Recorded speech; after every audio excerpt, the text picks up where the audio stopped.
This video is a documentary of sorts. The first part on Geo as a brand, and the second on its line of vehicles specifically. I've included pictures, clips, and videos from contributors and enthusiast groups on Facebook and other forums. A huge thanks to all of you who helped, and now, on with the video. When you think of an American auto company, you usually probably think of one of the big three manufacturers, GM, Ford, or Chrysler. But from the myriad of small and large American car brands in the 90s, one in particular stands out as unique. It was a brand of imports and oddities, most of them with a lot of personality. This brand was Geo. Dating back to the early 70s, small, inexpensive, well-built Japanese cars had progressively taken market share from American makers.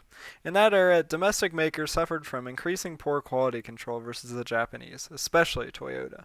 Detroit's lack of innovation and failure to produce competitive cars led to what we now call the malaise era, roughly the 20 years starting in 1975. Despite its immense size and control of much of the U.S. market, Detroit steadily lost sales to small Japanese companies laser focused on innovation and high quality.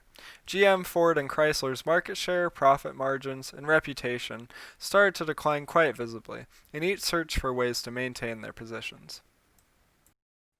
All three of them allied with the Japanese upstarts in some way. Chrysler had a long-standing agreement with Mitsubishi, Ford bought a stake in Mazda, and GM did various deals with Toyota, Suzuki, and Isuzu. Plus, it also hatched an ambitious plan to start a new brand called Saturn with its own dealers, to compete head-to-head with Asian imports. Compared to Toyota, GM's partners Suzuki and Isuzu were tiny. They sold small and inexpensive cars, mainly on the West Coast, and especially in California. But with GM's small car efforts largely focused on Saturn, its biggest brand, Chevrolet, was left with its own Cavalier, which wasn't particularly competitive by 1990. Marketers at GM created Geo to serve as a youth-oriented sub-brand for Chevrolet. Geo would specialize in inexpensive cars with a wide array of choices, ranging from the off-road focused Tracker to the performance-oriented Storm GSI. Sure, the four vehicles came from three different makers, but Americans wanted economy cars, right? Geo would have them. The problem was that Chevy customers weren't always clear on whether a Geo was a Chevrolet or something from another maker. Dealers made more money selling bigger cars and, of course, trucks. Compared to what much of the American public considered to be real vehicles, the Japanese imports were smaller, and to keep them competitive on price, product planners cut corners on material quality and comfort features. Often the focus was more on economy than on any type of comfort, performance, or luxury. For instance, the Geo Metro, likely its most widely known production vehicle, was built primarily and almost exclusively as an economy car. It also had many other names, sold in various parts of North America as the Suzuki Cultus and Forza, Chevrolet Sprint, and in Canada, the Pontiac Firefly. On the surface, the base three-cylinder hatchback doesn't seem to be exciting in the least, but other models and features add personality. Those include a convertible top or an optional 5-speed manual and a 4-cylinder engine for more involved or spirited driving. Since it left the market in 2001, the Metro has gained a large cult following, especially in hypermiling. It's also oddly popular in off-road circles, fitted with large tires and lifted suspension for use in off-road events like the Gambler 500, and even unofficial race events like the 24 Hours of Lemons. Seems safe to say none of that could have been imagined at the time by the Chevy folks in Detroit. A different example is the Geo Storm, an obscure and little-known import also sold as the Isuzu Impulse. The Storm followed the short-lived 1989 Geo Spectrum, enjoyed the Metro as a larger, but still small, sport compact offered in coupe, hatchback, and wagon-back body styles. As a small sporty car, it added an important segment to the Geo brand, appealing to younger buyers by offering an inexpensive and more performance-oriented package.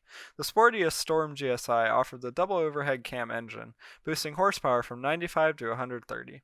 Considering its economy car roots, the Storm performed quite well, with the early GSI offering a 0 to 60 time of 8 seconds.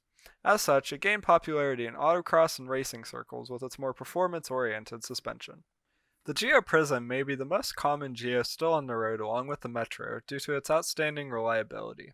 Its less inspiring 4-door sedan and 5-door hatchback models were based on the Toyota Corolla and Sprinter, though the Corolla handily outsold it in the US.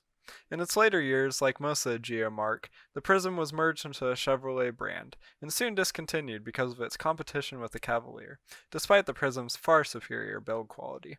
Marque, the Geo Tracker, was a small SUV based on the Suzuki Sidekick.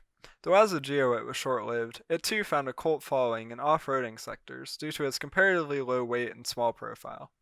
Many trackers are still in use today as small off-roaders appreciate it for their simple and lightweight design. Like many of the Geo line, they're able to take whatever is thrown at them, continuing to offer their core values of reliability, simplicity, practicality, and personality.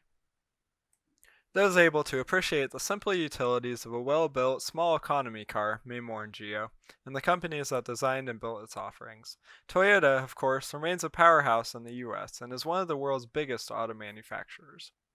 But neither Isuzu nor Suzuki sells light vehicles in North America.